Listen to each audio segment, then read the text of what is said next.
They laughed when they burned New Geneva. They broadcasted their amusement across a dozen frequencies, a clicking guttural static that filled our comms while their plasma lances turned 2 million people into shadows on glass. Earth sent exactly one message back. Run. They didn't listen. They thought it was the pathetic bluff of a dying species. Now their empire is fractured. Their armadas are orbiting graveyards, and the last of them are hiding in the mud. But we see in the dark, and we never ever stop. The rain on Aegis Prime didn't fall.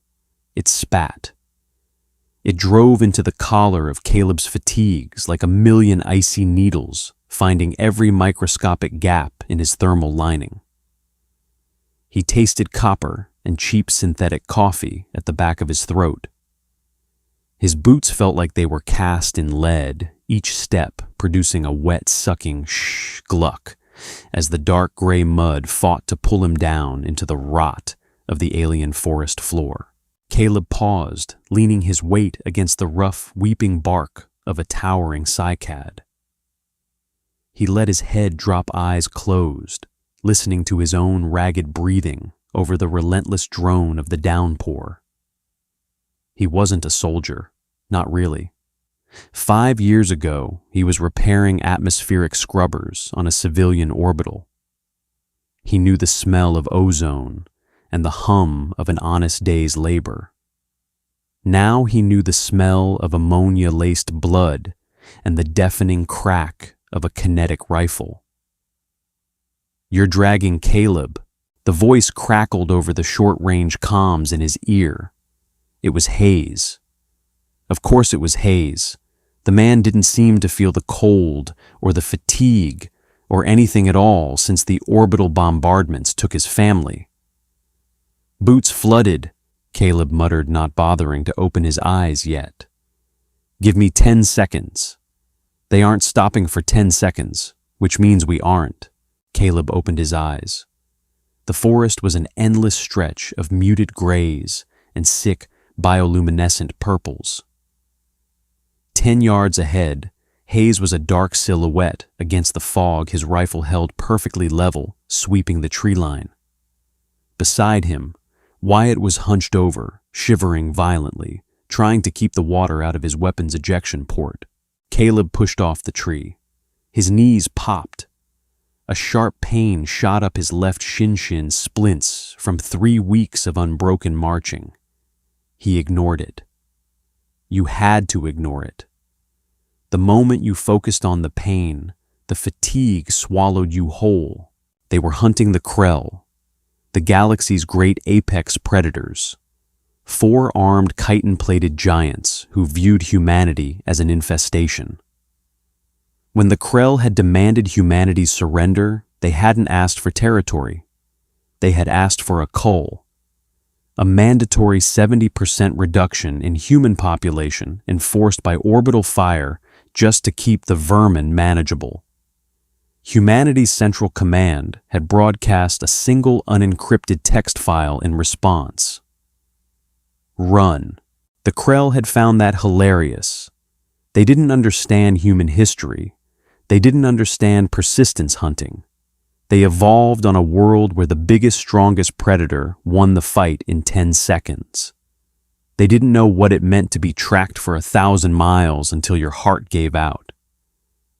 "Track's fresh," Hayes said, crouching low. Caleb trudged up beside him. At the base of a massive fern, the mud was deeply disturbed. A massive 3-toed footprint, at least 18 inches long, was rapidly filling with rainwater. But it wasn't just mud. A thick, viscous smear of blue fluid stained the fronds. Ammonia. The smell hit Caleb's nose, burning his sinuses. It smelled like industrial cleaner mixed with rotting meat. "He's bleeding out," Wyatt whispered, his teeth chattering. "Core shot. From the skirmish at the ridge." "Not fast enough," Hayes said flatly. He stood up, wiping a smear of the blue blood from his gloved finger onto his thigh. "Pace is slowing. Stride length is shorter," He's favoring his lower right leg. Caleb stared at the footprint. A year ago, the sight of Krell blood would have filled him with a hot, righteous vindication. He would have pictured the burning spires of New Geneva and felt the adrenaline surge.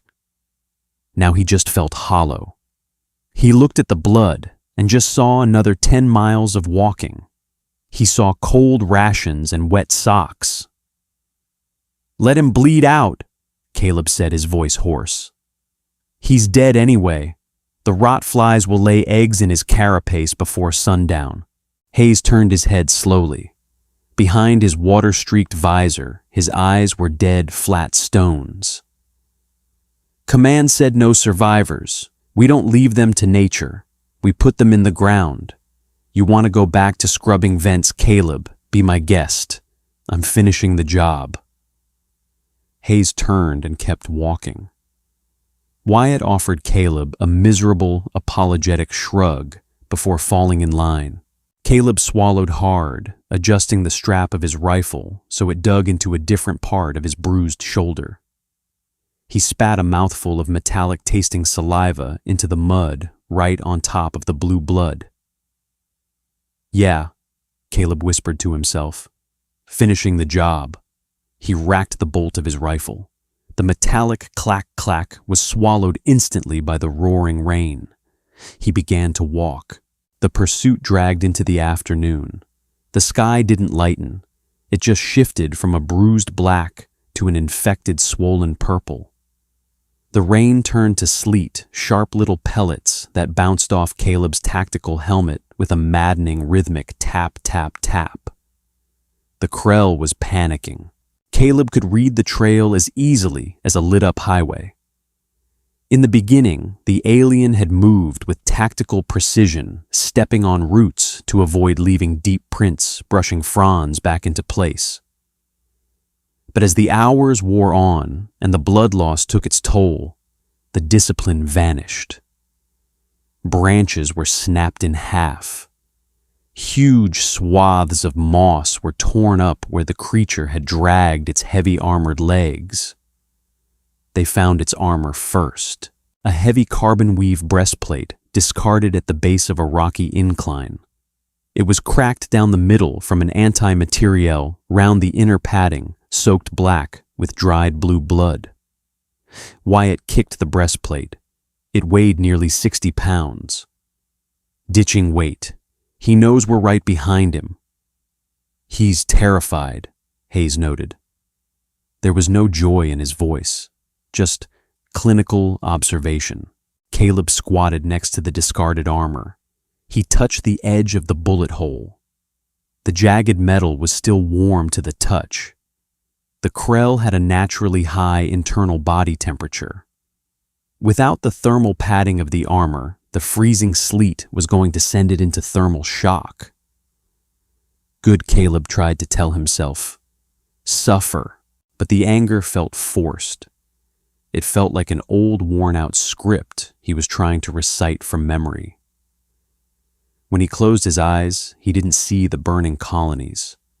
He just saw his own blistered, ruined feet. He saw the way Wyatt's hand shook uncontrollably when he tried to hold his canteen.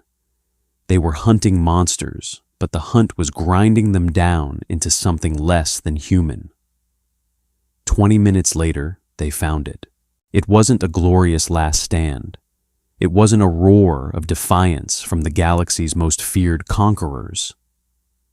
The Krell was slumped against the sheer wall of a shale embankment. Its massive 10-foot frame was curled inward, its 4 arms wrapped around its ruined torso in a futile attempt to hold its insides together. Its dark, chitinous skin, usually a glossy obsidian, was dull and flaking gray. When it heard them approaching, it didn't reach for a weapon. Its lower pair of arms just clamped tighter around its stomach. Its heavy mantis-like head lifted slowly. 4 compound eyes locked onto Caleb. There was no hatred in those eyes anymore, only exhaustion and pain and a deep, profound confusion. The alien's mandibles clicked weakly. A wet whistling sound escaped its breathing spiracles. It sounded like a tire letting out air. "Look at it," Hayes sneered, stepping forward, his rifle raised to his shoulder. "The masters of the universe." Caleb kept his rifle lowered. His finger rested casually outside the trigger guard. He looked at the creature, watching the way its massive chest heaved, fighting for air that wouldn't come. It was shivering. The apex predator of the cosmos was freezing to death in the mud.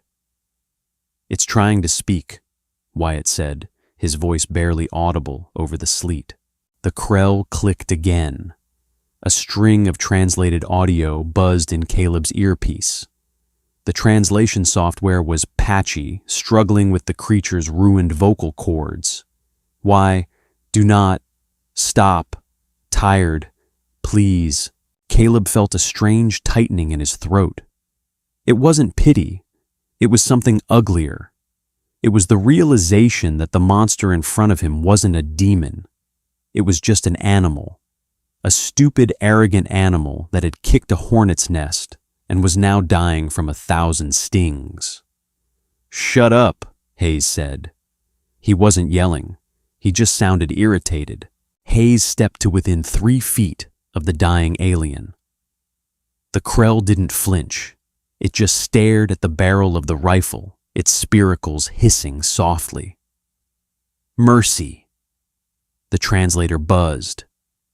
"We told you to run," Hayes said quietly. He pulled the trigger. The crack of the rifle was deafening in the tight ravine. The Krell's head snapped back against the shale. A spray of blue mist painted the gray rocks. The massive body went completely limp, sliding down the embankment until it settled into a pathetic crumpled heap in the mud. Silence fell over the ravine, save for the endless tapping of the sleet. Hayes lowered his rifle. He didn't look triumphant. He just looked annoyed, like a man who had just taken out the trash and realized it was leaking. "Check its tags. See if it has nav data on its wrist comp. The rest of its unit can't be more than 5 miles ahead." Caleb stared at the dead alien. His stomach churned a sour mix of adrenaline and revulsion. He wanted to scream at Hayes. He wanted to ask him when the killing was going to be enough. But he knew the answer. Never. Caleb walked over, slipping slightly in the mud, and knelt beside the corpse. He reached for the heavy armored wrist of the Krell. The skin was rough like cold sandpaper. He unlatched the data pad, his hands trembling slightly. "Got it," Caleb muttered, his voice dead. "Good," Hayes said, already turning his back and walking up the incline. "Let's go. We're losing daylight." The terrain steepened, rising into a jagged spine of volcanic rock that ripped through the forest canopy like rotten teeth. The sleet had transitioned back into a torrential downpour, washing away the mud and leaving slick, treacherous obsidian glass. Caleb's lungs burned. Every breath felt like he was inhaling broken glass. His thermal suit had failed completely an hour ago. He was soaked to the bone, his core temperature dropping steadily. Wyatt was in worse shape, stumbling every few dozen yards, his face a pale, sickly gray beneath his helmet.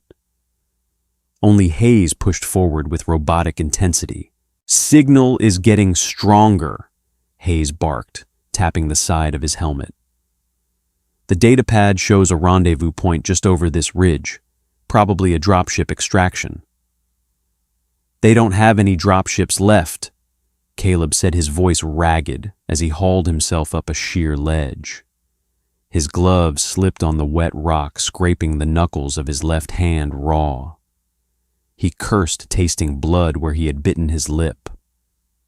"We blew their last orbital carrier out of the sky 3 days ago. Then they're waiting for a ghost," Hayes said, "which means they're sitting ducks." They crested the ridge. Below them lay a natural amphitheater of black rock, shielding a small clearing from the worst of the wind. Caleb dropped to his stomach, sliding across the wet stone until he was looking over the lip of the ridge. He brought his rifle up, peering through the thermal optic. Through the green glow of the scope, he saw them. 6 Krell warriors.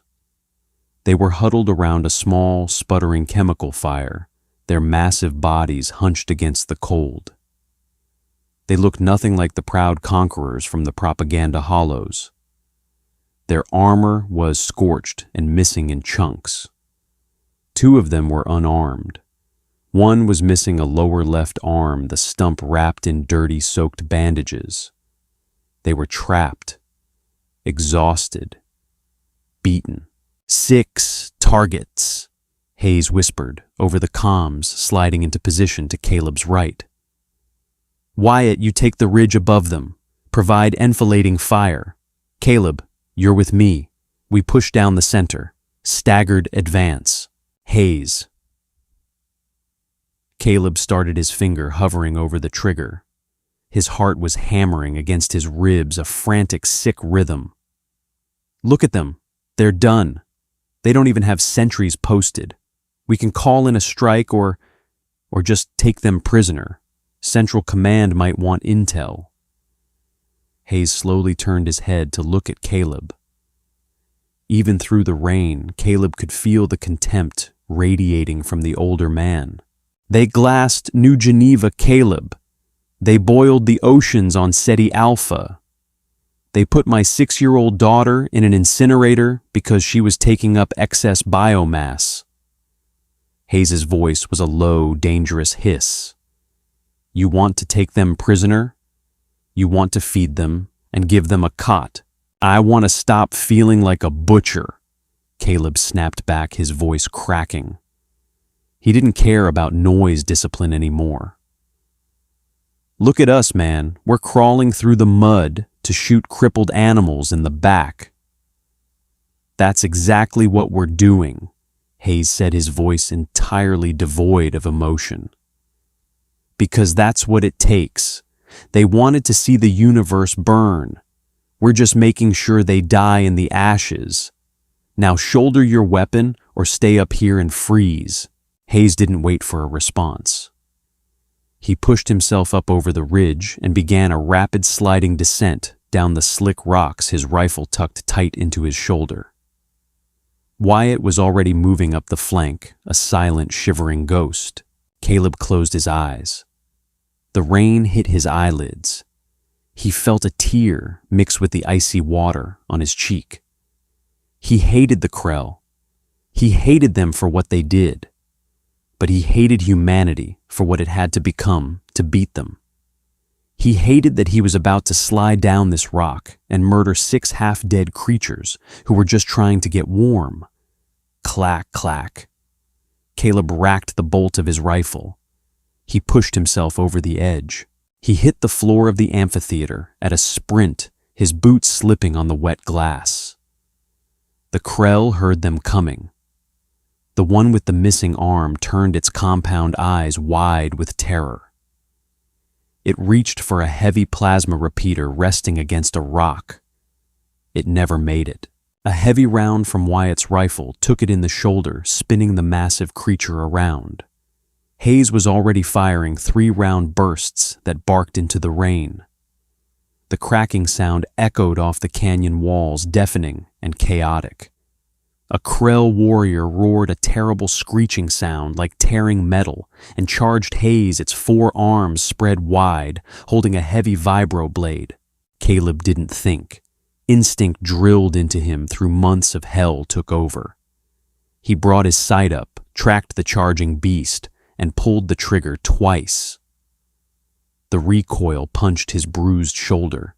The first round shattered the Krell's collarbone. The second took it in the throat. The creature collapsed forward, its momentum, carrying it until it crashed into the mud right at Hayes's feet, its blue blood washing over the black rocks. The fight lasted less than 20 seconds. It was a slaughter. Mud jammed in Caleb's rifle action on the last shot, leaving him frantically clawing at the ejection port, his breath coming in ragged, panicked gasps. But he didn't need to fire again. 5 bodies lay in the mud around the sputtering chemical fire. The 6th Krell, the largest of the group, was backed against the canyon wall. It had dropped its weapon. Its armor was ruined. Its breathing spiracles were wheezing uncontrollably. It slowly raised its upper 2 hands, the universal gesture of surrender. Caleb froze his rifle half-jammed, staring at the creature. The Krell looked at him. Its mandibles clicked. "We yield!" The translator buzzed a pathetic tinny sound over the comms. "Hunt, over." Caleb's heart was pounding in his ears. He looked at the alien's raised hands. He felt a sudden desperate urge to just sit down, to tell it that yes, the hunt was over. They could all just stop. From Caleb's left, Hayes stepped forward. He didn't say a word. He didn't hesitate. He raised his rifle, placed the barrel inches from the Krell's primary thorax, and pulled the trigger. The creature slumped down the wall, leaving a thick smear of blue blood behind. Hayes let out a long, slow breath. He ejected his spent magazine and slammed a fresh one home. He didn't look at Caleb. He just looked at the dead alien. "The hunt's never over," Hayes said to the corpse. Caleb stood in the rain, staring at the bodies. He smelled the ozone, the rotting vegetation, the copper of his own blood, and the sharp, suffocating stench of ammonia. He dropped his gaze to his trembling hands, holding a rifle he never wanted to carry on a world he never wanted to see. He closed his eyes, but the dark offered no relief. The thermal tent was a joke. It was a 3-by-3-meter dome of spun polymer that was supposed to trap body heat and filter out environmental toxins. Instead, it smelled like wet dog stale sweat and the sharp chemical tang of the portable hydrocarbon heater that sputtered weakly in the center. Outside, the Aegis Prime storm howled, battering the thin walls with a sound like a belt sander grinding against sheet metal. Caleb sat cross-legged on the floor, a microfiber cloth in his numb hands. He was methodically breaking down his kinetic rifle. Click, slide, wipe. The rhythm was the only thing keeping his brain from spiraling down into the dark. The receiver was caked with a gray, gritty paste, a mix of the planet's native mud and the pulverized shale from the ravine. He scraped it out with a plastic pick. Across the small space, Wyatt was curled into a tight fetal ball on his sleeping mat. He hadn't bothered to take off his armor. He was shivering so hard, the ceramic plates of his rig clattered together in a relentless, annoying rhythm. "Take the rig off, Wyatt," Caleb said softly, not looking up from his bolt carrier. "Your core can't warm up if the ceramic is holding the cold against your chest." Wyatt didn't answer. He just let out a long, ragged exhale that sounded uncomfortably like a sob. Hayes sat nearest the tent flap. He was eating a compressed ration bar with the mechanical efficiency of a wood chipper. He chewed, swallowed, and took another bite, his flat eyes staring at nothing.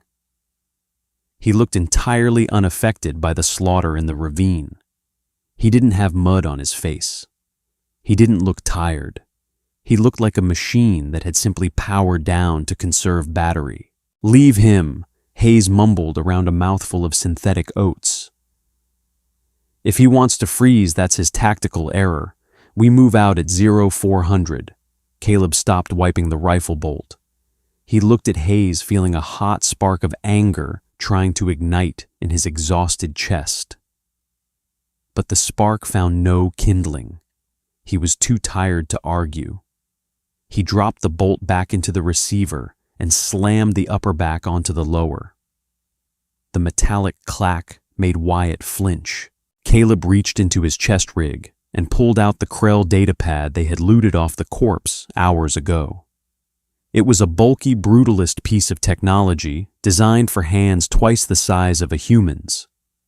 The The screen was cracked spider-webbed from where its previous owner had likely fallen on it. He keyed the power toggle. The screen flared a harsh, sickly amber. "What are you doing?" Hayes asked, his voice sharpening slightly. "Looking for the next target," Caleb lied. He was actually looking for a distraction, anything to stop looking at Wyatt's trembling back. He scrolled through lines of jagged geometric Krell script. The human-built translation patch in his helmet struggled overlaying blocky green English text over the amber symbols. Supply route, denied. Atmospheric pressure, hostile. Then he found the comms log. It was a repeating localized broadcast, a distress beacon, but it wasn't an automated chirp. It was a voice file looping every 90 seconds. Caleb plugged a hardline from the data pad into his helmet. Static washed over his ears, sounding like crushing glass. Then a voice broke through. It was Krell, but it lacked the deep rumbling bass of the warriors they had been hunting. It was pitched higher, frantic, the syllables tripped over each other in a desperate wet staccato. The translator patch worked furiously, buzzing in Caleb's ear. Hull breach, command staff dead, coordinates attached, cannot move, thermal failure. Is anyone? Please. Caleb stopped breathing for a second. The tone wasn't military. It didn't have the stoic guttural command structure he was used to hearing in intercepted comms. It sounded young. It sounded terrified. "I've got a beacon," Caleb said, his voice hollow. "Grid reference 094 relative, about 6 miles north of here up the volcanic ridge." Hayes stopped chewing. He swallowed heavily and wiped his mouth with the back of his dirty glove. "Military. It says command staff dead," Caleb replied, reading the translated transcript. "Sounds like a crashed escape pod or a downed courier. 6 miles. Hayes said, his eyes narrowing as he calculated the distance. "If they're trapped in a hull, they'll have life support, heat, rations." He looked over at Wyatt's shivering form. "We could use the cover. We go and clear the pod, take the shelter." "Clear the pod," Caleb repeated. The words tasted like ash. "Hayes, it sounds like a non-combatant, maybe a junior adjutant. It's begging for help." Hayes leaned forward. The dim light from the heater cast deep skull-like shadows across his face. "There are no non-combatants, Caleb. Every single one of them pays the tithe to their war machine. You think the Krell dropping plasma on the hab blocks cared if the people inside were holding rifles or baby bottles?" "I'm not talking about them," Caleb whispered, leaning in closer, desperate to keep Wyatt from hearing. "I'm talking about us. I'm talking about me. I shoot soldiers. I'm not walking 6 miles to execute someone trapped in a tin can." Hayes stared at him for a long, uncomfortable moment. The wind screamed outside, rattling the tent poles. "You're a plumber, Caleb," Hayes said, his voice dangerously soft. "You fixed pipes. Before the war, you were nobody. You're still nobody. You are a trigger finger attached to a pair of boots. The brass pointed you at this planet and said, 'Clean it.' So you're going to clean it, or I'll leave you out here in the mud with the kid and you can both freeze to death while you debate the morality of a species that tried to exterminate us." Hayes stood up, grabbing his helmet. "Sleep, 4 hours, then we hunt." Caleb watched him curl up on his mat, his back turned. Caleb looked down at the amber screen. The audio file looped again. The high-pitched clicking plea filled his ear. He pulled the hardline out with a violent jerk, severing the connection.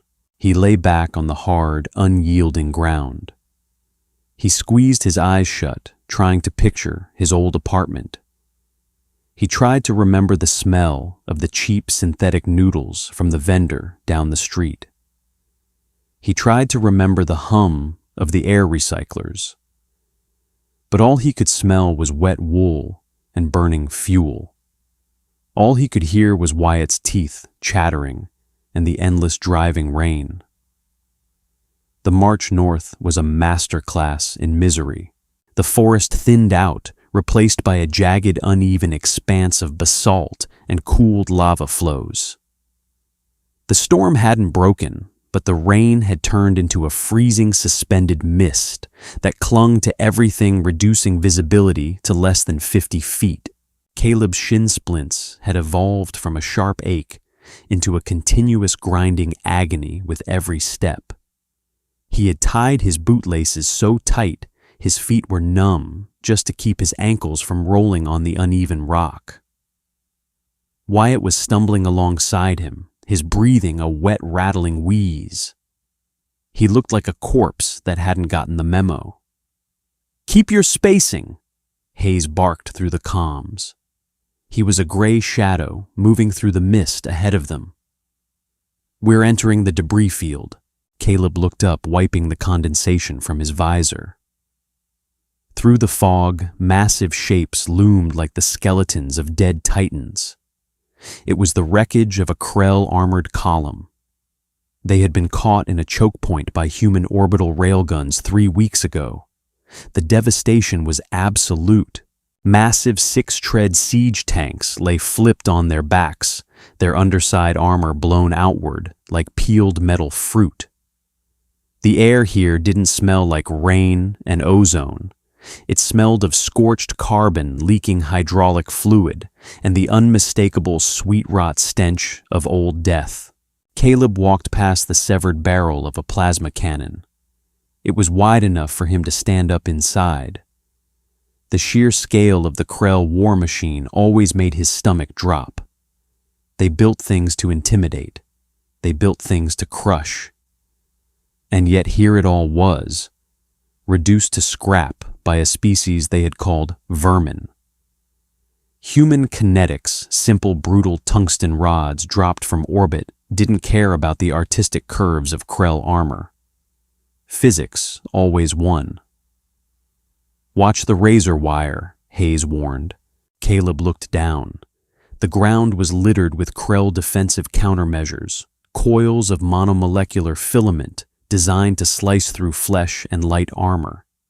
It was tangled in the rocks, nearly invisible in the gray mist. Wyatt tripped. It wasn't a dramatic fall.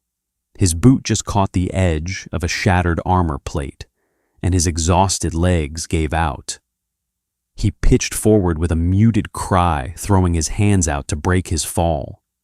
He landed directly in a coil of the filament wire. "Ah, Jesus, ah!" Wyatt screamed, the sound tearing through the silent graveyard. Caleb sprinted forward, his fatigue vanishing in an instant spike of adrenaline. He dropped to his knees beside Wyatt. The younger man was thrashing, trying to pull his arms back. "Stop moving, Wyatt, freeze!" Caleb roared, grabbing Wyatt by the shoulders and pinning him to the rock. "It burns, get it off!" Wyatt was sobbing, his eyes wild and unfocused behind his visor.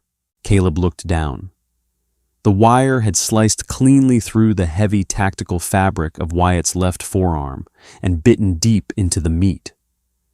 It was so sharp there wasn't even a lot of blood, yet just a terrifyingly clean separation of muscle and fat. Every time Wyatt twitched, the wire cut deeper, heading straight for the bone. "Hayes, get the cutters!" Caleb yelled. Hayes materialized from the fog. He didn't look panicked. He didn't even look concerned. He looked annoyed. He drew a heavy pair of ceramic shears from his chest rig. "Hold his arm still. If he jerks, he loses the hand," Hayes said, clinically. Caleb put his entire body weight on Wyatt's elbow, pinning it against the basalt. "Look at me, Wyatt. Look at me. Don't look at the arm." Wyatt's chest heaved. He was hyperventilating, his eyes rolling back. I can't I want to go home, Caleb. I just want to go home. I know, kid. I know. Caleb squeezed his eyes shut for a second. The kid was 19. He was supposed to be studying agriculture, not bleeding out in an alien scrap heap. Snip. Snip. Hayes cut the wire. It retracted with a vicious little whir, whipping away into the rocks. Instantly, the blood began to flow. A bright arterial red that looked shockingly vibrant against the drab gray landscape. Caleb grabbed a pressure bandage from his pouch, ripped it open with his teeth, and jammed it into the wound. Wyatt screamed a high, thin sound that made Caleb's stomach turn. Wrap it tight, tourniquet above the elbow, Hayes ordered, already turning away to scan the perimeter. We just made a lot of noise. If there are scavengers around, they heard it. Caleb secured the tourniquet, his hand slick with Wyatt's blood. It felt hot and sticky. It felt like a failure. He hauled Wyatt to his feet. The kid swayed, his face completely drained of color. Can you walk? Caleb asked, his voice shaking. I think so, Wyatt whispered, clutching his ruined arm to his chest. We're a mile out from the signal, Hayes said, looking at his wrist comp. We push through. The pod will have medical supplies. Krell coagulant works on human biology. Mostly. Caleb wanted to punch him. He wanted to scream that they needed to call an evac. But there were no evacs. They were deep behind enemy lines, acting as a cleanup crew for a war that had degenerated into a slow, agonizing planetary execution.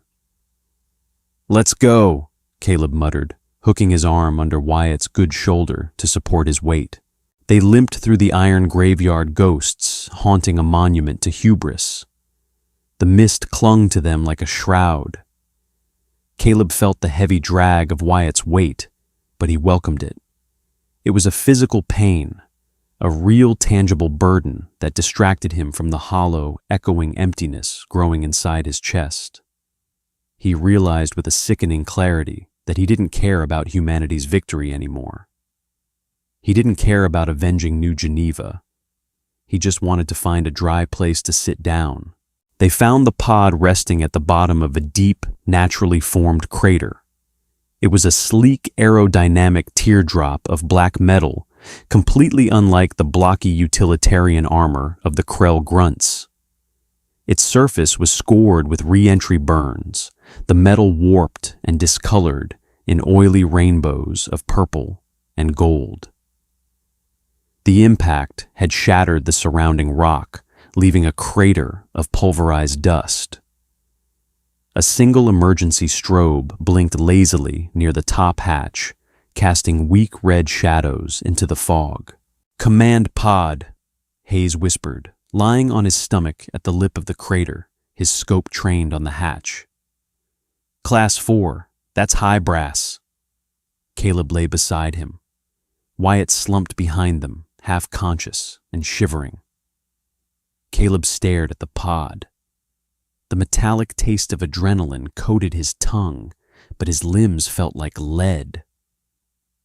Do we breach? Caleb asked, surprised at how dead his own voice sounded.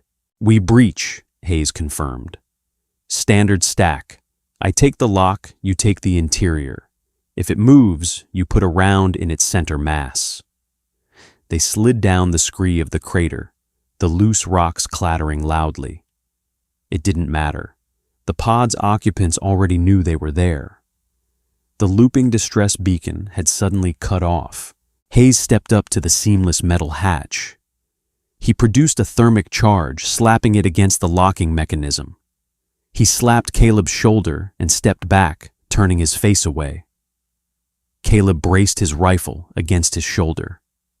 He took a breath. It smelled like sulfur and rain. Crack whoosh! The charge blew, melting the locking pins in a shower of blinding white sparks. The heavy hatch hissed pressurized air, venting rapidly, and then fell outward with a heavy metallic clang that vibrated in Caleb's teeth. Caleb stepped into the doorway, his rifle raised at the tactical light, cutting a harsh white cone through the gloom of the interior. The air inside was stiflingly hot and smelled overwhelmingly of that sickly sweet, ammonia-laced medical gel the Krell used. The walls were lined with shattered holographic displays and complex navigational equipment. In the center of the cramped cabin, strapped into a heavy crash seat, was the Krell.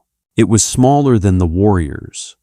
Its chitin was a pale, almost translucent gray, signifying age or a lack of combat conditioning. It wore robes of a deep, shimmering crimson, embroidered with metallic threads that caught the beam of Caleb's flashlight. It was clutching a small, rectangular datapad to its chest. It didn't have a weapon. 3 other crash seats in the pod held the pulverized, mangled remains of the pod's crew, killed by the violent impact. The surviving Krell looked up at Caleb. Its compound eyes blinked slowly, adjusting to the harsh light. Its mandibles twitched. You are the pursuers," the Krell said. Caleb flinched, not because of what it said, but how it said it. It didn't use the translation software. The words came from a mechanical vocoder strapped to its throat, but the English was perfect. The syntax was flawless. It sounded aristocratic calm and utterly terrifying in its lucidity. Hayes pushed into the pod behind Caleb, his rifle instantly sweeping the room before locking onto the seated alien. "Identify yourself," Hayes barked. The Krell did not look at Hayes. It kept its gaze fixed entirely on Caleb. "I am Vale Core, Minister of Logistics for the Core Worlds, Architect of the Third Expansion." Hayes let out a short, ugly laugh.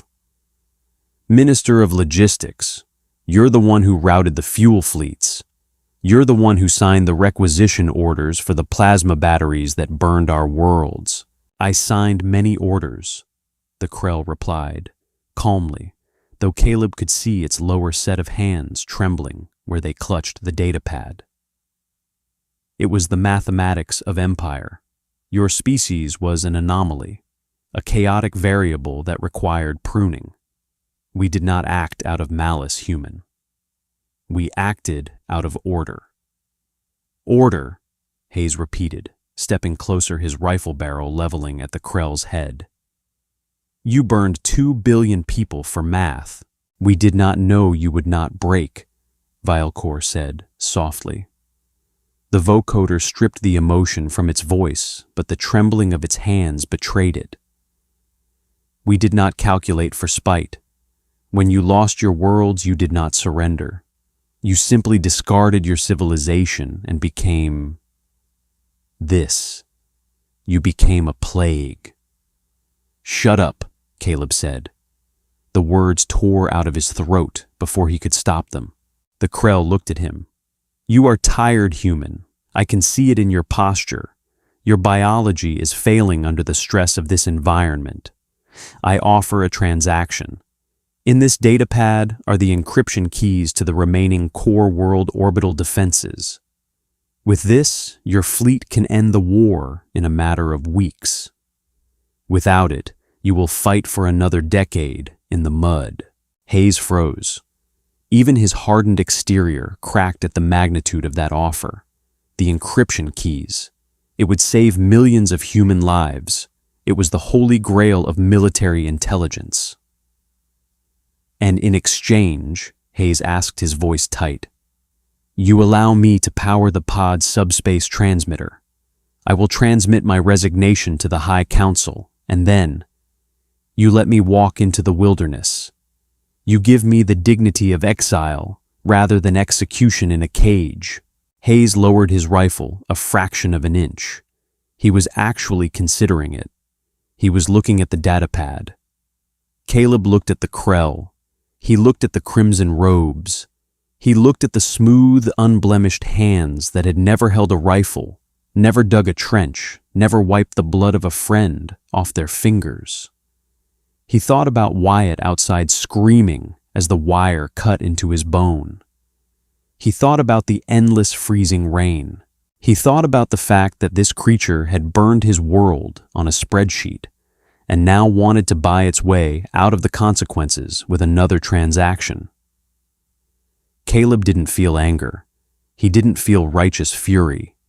He just felt a crushing, overwhelming exhaustion. He was so tired of the talking. He was so tired of the grand justifications. Caleb raised his rifle. Wait, Hayes started turning toward Caleb. "We did not act out of malice," the Krell said, its vocoder buzzing. "We acted—" Caleb pulled the trigger. The rifle cracked violently in the confined space. The heavy kinetic round struck the Krell squarely in the chest. The impact shattered the alien's delicate carapace, throwing it violently back into the crash seat. The datapad flew from its hands, clattering onto the metal deck. Blue blood splattered across the navigation consoles. The vocoder let out a high-pitched whine, then sparked and died. The Krell slumped forward, its four arms hanging uselessly at its sides. The silence that followed was absolute, broken only by the ringing in Caleb's ears and the distant muffled howling of the wind outside. Hayes stared at the corpse, then slowly turned his head to look at Caleb. His eyes were wide, shocked. "What did you just do, Caleb, that was the encryption?" "Pick up the datapad, Hayes," Caleb said. His voice was entirely flat. It felt like it was coming from someone else. Hayes blinked, looking down at the device on the floor. "It might be biometric. It might be locked to his life signs. You just threw away—" "I said pick it up," Caleb interrupted, stepping back toward the hatch. He didn't look at the dead alien. He didn't feel a sense of closure. He just felt sick. Hayes slowly bent down and picked up the datapad. He tapped the screen. It flared amber. He scrolled for a second. It's unlocked. The files are here." "Good," Caleb said, stepping out into the freezing rain. The cold hit him like a physical blow, but he welcomed it over the stifling heat of the pod. He walked back up the scree slope toward Wyatt. The kid was leaning against a rock, his face pale, but he was breathing steadily. "Is it clear?" Wyatt asked weakly. "It's clear," Caleb said. He slung his rifle over his shoulder. The weight of it dug into his bruised collarbone, a familiar nagging pain. He looked out into the endless expanse of the iron graveyard, at the fog rolling over the dead war machines. They had won. They had the keys to end it. But as Caleb stood in the mud, feeling the freezing rain soak through his uniform, he knew the truth. The war might end, but the hunt never would. They had let the cold, dark violence into their souls to survive, and there was no off switch for what they had become. He reached down and hauled Wyatt to his feet. "Let's get out of the rain," Caleb said. They dragged Wyatt into the pod. The transition from the screaming, freezing storm into the insulated quiet of the Krell craft felt like stepping underwater. The heavy titanium hatch, though blown off its main hinges, still provided a crude barrier when Caleb and Hayes hauled it back into the doorframe. It scraped against the deck plating with a harsh, grating screech that made Wyatt groan in pain. Inside, the air was thick. The pod's environmental scrubbers were whining on backup power, failing to clear the stench of the dead. It smelled of scorched wiring, the copper tang of human blood from Wyatt's arm, and the overwhelming, eye-watering ammonia of the Krell. Caleb leaned his rifle against the bulkhead. His hands were shaking so violently he couldn't unclasp his helmet. He had to pause, press his forehead against the cool, smooth metal of the wall, and force himself to take 3 slow breaths. The adrenaline of executing Vale Core was evaporating, leaving behind a hollow, aching void in his chest. He finally popped the seal on his helmet and tossed it aside. It clattered against the leg of a dead Krell pilot. Caleb didn't care. "Get him on the deck!" Hayes ordered, his voice flat. He was already standing over the central console, wiping Vale Core's blue blood off a biometric scanner with the edge of his muddy glove. He didn't spare a glance for the corpse slumped in the crimson robes. Caleb lowered Wyatt to the floor grates. The kid's skin was the color of old wax. His lips were tinged blue, and his breath came in shallow, rapid hitches. The makeshift tourniquet Caleb had applied in the iron graveyard was holding, but the padding was soaked through. Caleb stripped off his own tactical gloves. His fingers were pale and wrinkled from the wet covered in grime and dried blood. He rummaged through the pod's storage compartments, tearing open sleek black composite drawers. He found a Krell medical kit. It was a hexagonal case filled with pressurized ampules and thick gelatinous bandages. "I don't know what half this garbage is," Caleb muttered, his voice cracking. He picked up a metallic syringe filled with a viscous, glowing green fluid. "Read the phonetic labels. The translator patch works on text," Hayes said, without looking back. His fingers were flying across the alien console, overriding the pod's communication blocks, using the data from the minister's pad. "Find the coagulant. It's a blue gel. Don't use the green. That's a stimulant for their secondary hearts. It'll stop a human heart in 10 seconds. Caleb dropped the green syringe like it burned him. He dug deeper and found a wide, flat tube containing a dense blue paste. He knelt beside Wyatt. "Wyatt, hey, look at the ceiling," Caleb said softly. Wyatt's eyes fluttered open. They were glassy, unfocused. "It's warm in here, Caleb. It's really warm." "Yeah, buddy, we're out of the rain." Caleb gritted his teeth. He peeled the blood-soaked field, dressing away from Wyatt's forearm. The monomolecular wire cut was brutally clean. The muscle tissue was parted down to the white sheen of the radius bone. Caleb squeezed the blue gel directly into the wound. Wyatt didn't scream this time. He just arched his back, a long rattling hiss escaping his clenched teeth. The gel hissed on contact with the human blood, bubbling violently as it rapidly catalyzed, hardening into a rigid synthetic scab. The stench of ammonia doubled. "It's sealing," Caleb whispered, sitting back on his heels. He wiped sweat from his eyes with the back of his dirty wrist. He looked around the small, cramped cabin. 4 dead aliens, 1 dying human, 1 machine of a man typing at a console, and him, a plumber from Sector 4. Caleb looked at Vale Core's body, the minister of logistics, the architect of the burning worlds. The creature's head was thrown back, exposing the ruined, shattered thorax where Caleb's kinetic round had struck.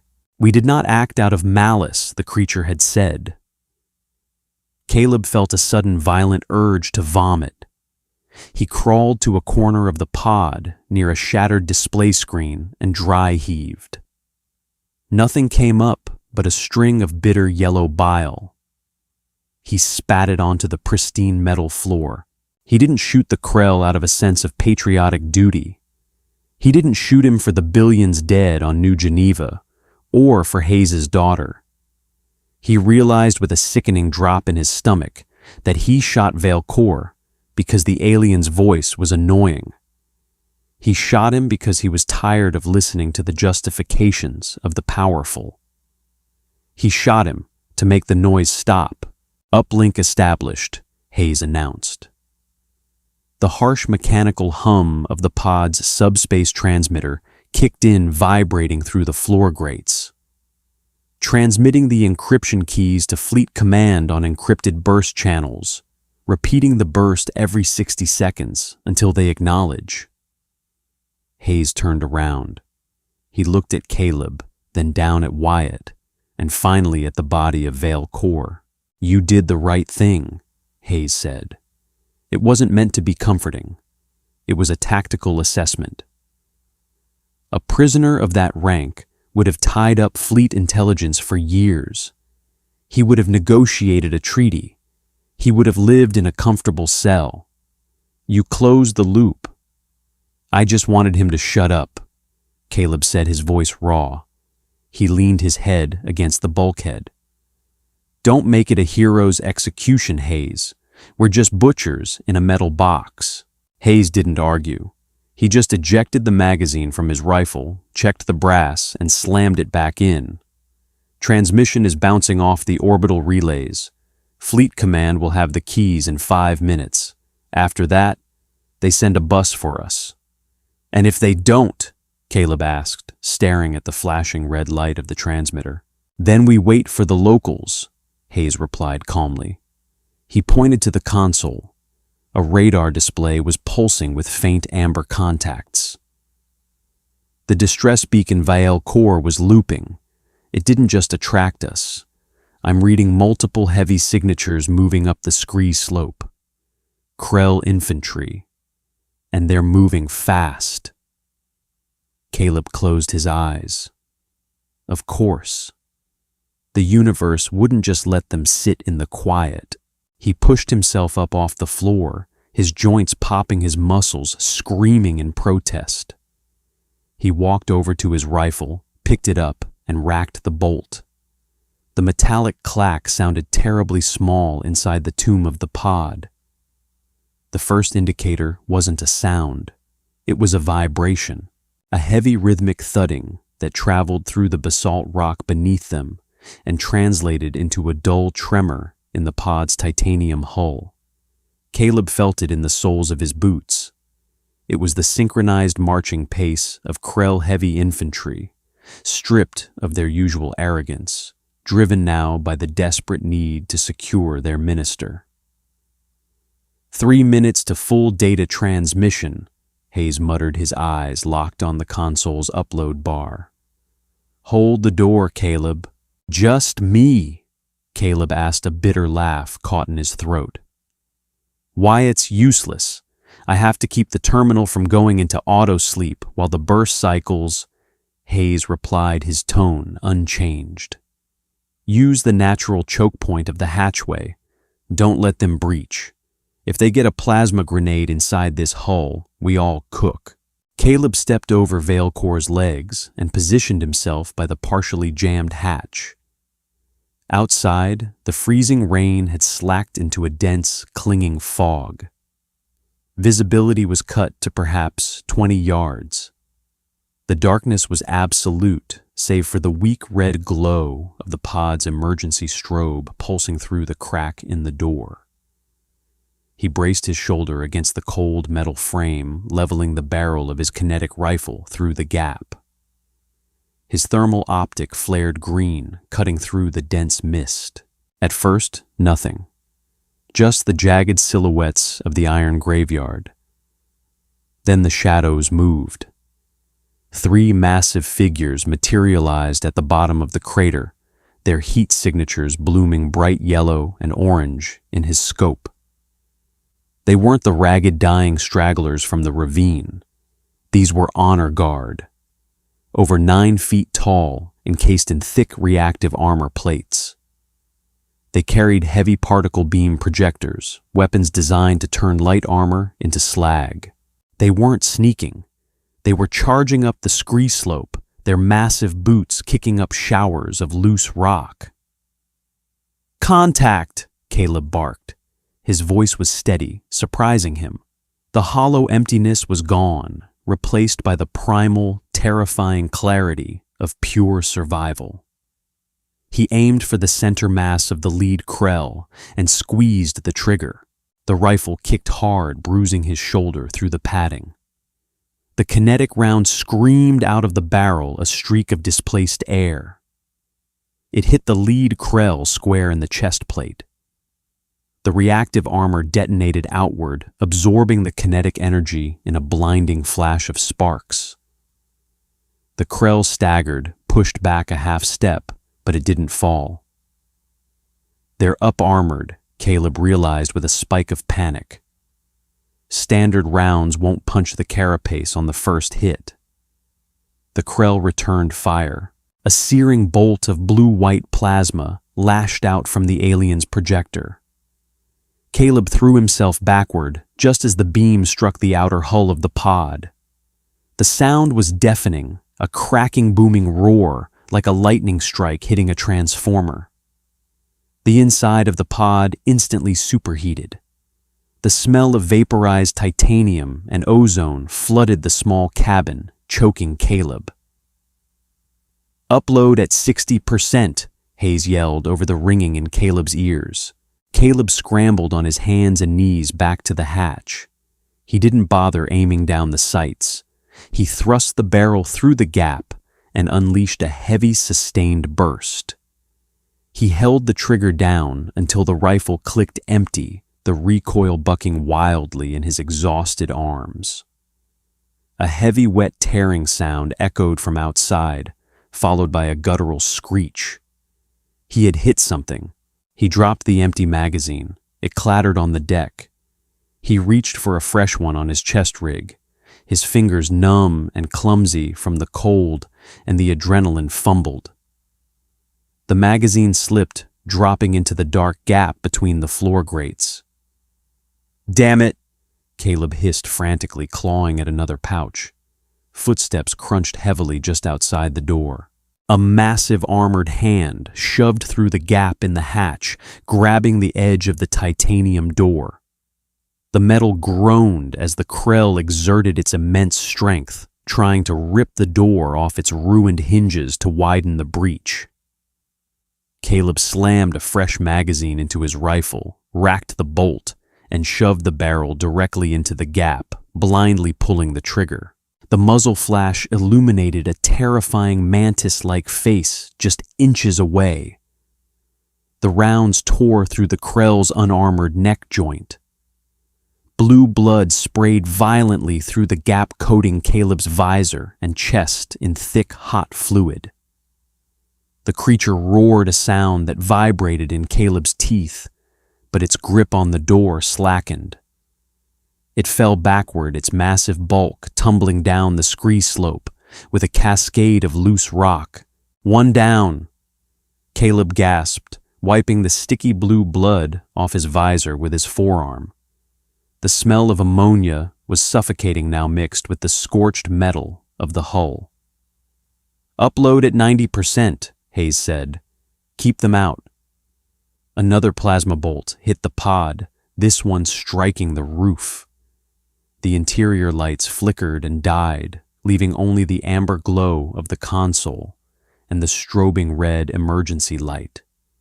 Sparks showered down on Wyatt, who whimpered, trying to roll away from the heat. Caleb peered through the gap again.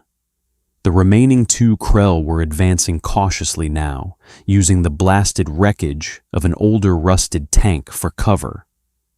They were suppressing the hatch, firing alternating bursts of plasma that chewed into the titanium, melting the edges of the doorframe.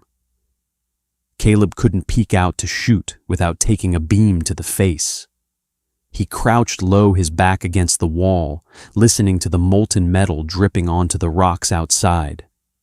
He was trapped. "Hayes, I'm pinned." "They're melting the door," Caleb shouted. "Upload complete," Hayes said, quietly. The console let out a sharp, high-pitched chime. Hayes turned away from the terminal. He stepped over Vale Core's body and moved to Caleb's side. He reached into his tactical harness and pulled out a smooth, heavy cylinder, a micro-fusion grenade. Human engineering at its most terrible. "Cover your eyes and open your mouth," Hayes commanded.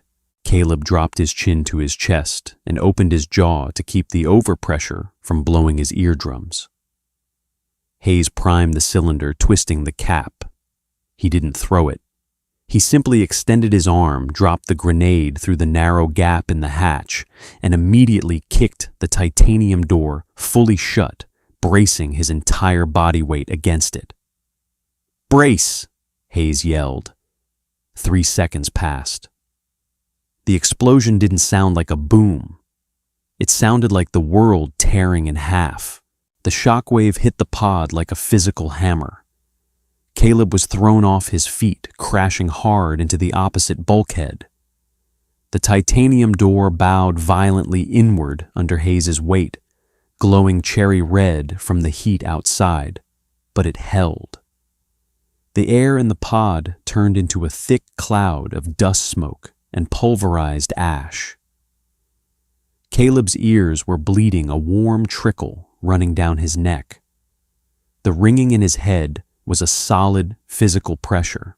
He coughed, tasting dirt and copper. He looked toward the door. Hayes was slowly pushing himself off the buckled titanium door. His armor was scorched, his face blackened by soot, but his flat dead eyes were unchanged. "Targets eliminated," Hayes stated, his voice barely audible over the ringing in Caleb's ears. Caleb pushed himself up to a sitting position.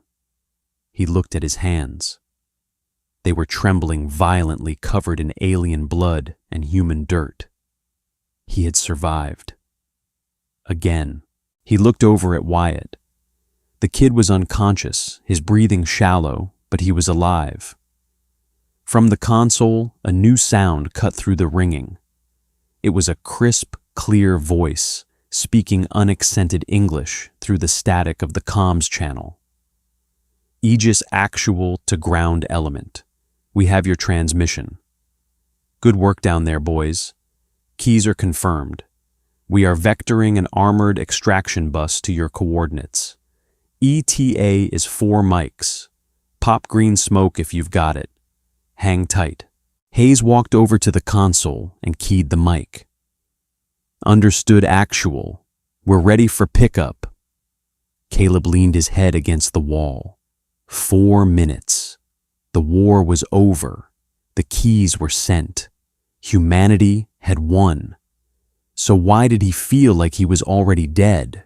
The human dropship didn't arrive quietly. It tore through the atmosphere with a deafening roar, its heavy anti-grav engines pushing the fog away in a massive swirling vortex. Downward-facing spotlights cut through the darkness, turning the iron graveyard into a harsh, stark stage of blasted gray rock and twisted metal. The downdraft rattled the pod. Caleb pushed the buckled door open. The dropship hovered 30 feet off the ground, a blocky, ugly brick of composite armor and heavy weapon blisters. A side ramp lowered with a hydraulic hiss, and 4 heavily armed Marines fast roped to the ground, their kinetic rifles sweeping the crater. They wore pristine urban camo armor. Their visors were clean. Their boots weren't caked in Aegis Prime's soul-sucking mud. They moved with the crisp, rehearsed efficiency of soldiers who had spent the last 3 months stationed on an orbital carrier, eating hot meals and sleeping in dry racks. Caleb stepped out of the pod. He must have looked like a monster. His fatigues were torn to shreds. His chest rig was stained dark blue with the Krell honor guard's blood. His face was a mask of soot-dried blood and absolute exhaustion. The lead Marine, a corporal named Davis, jogged up the scree slope. He stopped a few feet from Caleb, his weapon lowering slightly as he took in the sight. Davis's eyes widened behind his clear visor. He looked at Caleb, then past him into the blasted interior of the pod, where Vale Corps' ruined body sat among the dead. Jesus Christ! Davis breathed the smell of the pod hitting him. He took a half step back. "We need a stretcher," Caleb said. His voice was a raspy, destroyed croak. He didn't recognize it. "1 casualty. Arterial bleed sealed with Krell gel. Needs a proper flush and graft." Davis snapped out of his shock. "Medic, get a litter up here now!" Two Marines scrambled up the slope with a folding polymer stretcher. They brushed past Caleb and entered the pod. Hayes was already dragging Wyatt's limp body toward the door. The pristine Marines looked at Hayes with a mixture of awe and disguised horror. Hayes didn't look back at them. He just handed Wyatt off and walked down the slope toward the ramp, his movements robotic. Caleb followed him. Walking up the ramp of the dropship felt like crossing a threshold into another dimension.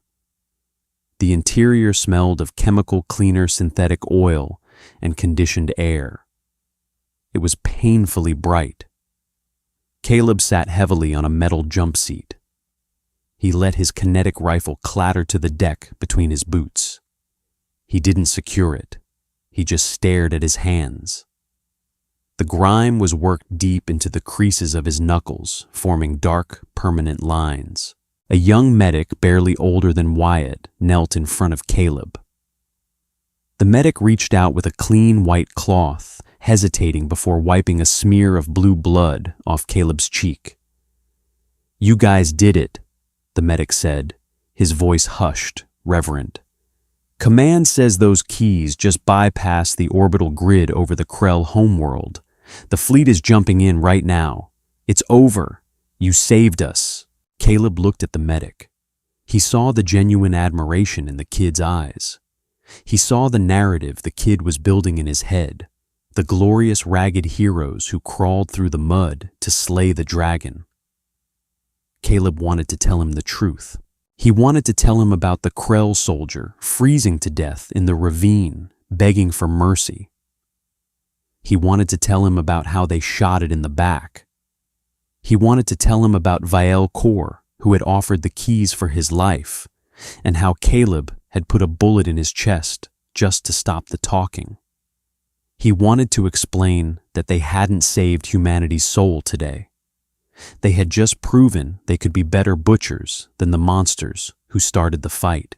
But Caleb looked at the medic's hopeful, clean face, and he closed his mouth. "Yeah," Caleb whispered. "We did it."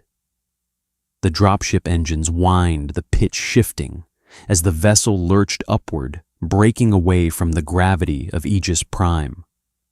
Caleb felt the weight shift in his stomach. He looked out the small porthole across from his seat. Through the thick glass, he watched the gray, muddy surface of the planet falling away. The fog swallowed the iron graveyard, hiding the twisted metal, the blue blood, and the bodies left in the dark.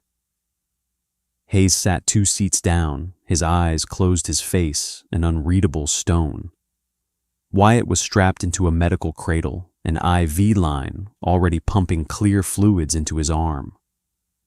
They were going home.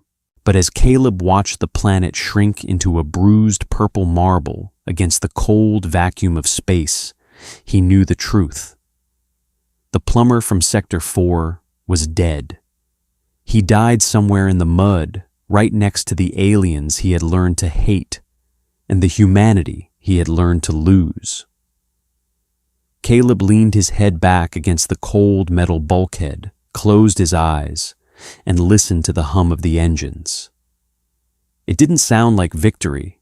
It sounded like an endless echoing silence.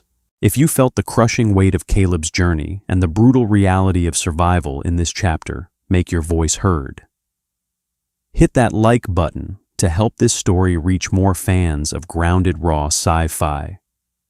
Share this video with anyone who loves a gritty HFY narrative, and don't forget to subscribe so you never miss the next deep dive into the dark corners of the galaxy.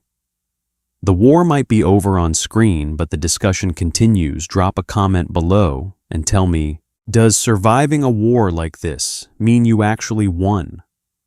See you in the next one.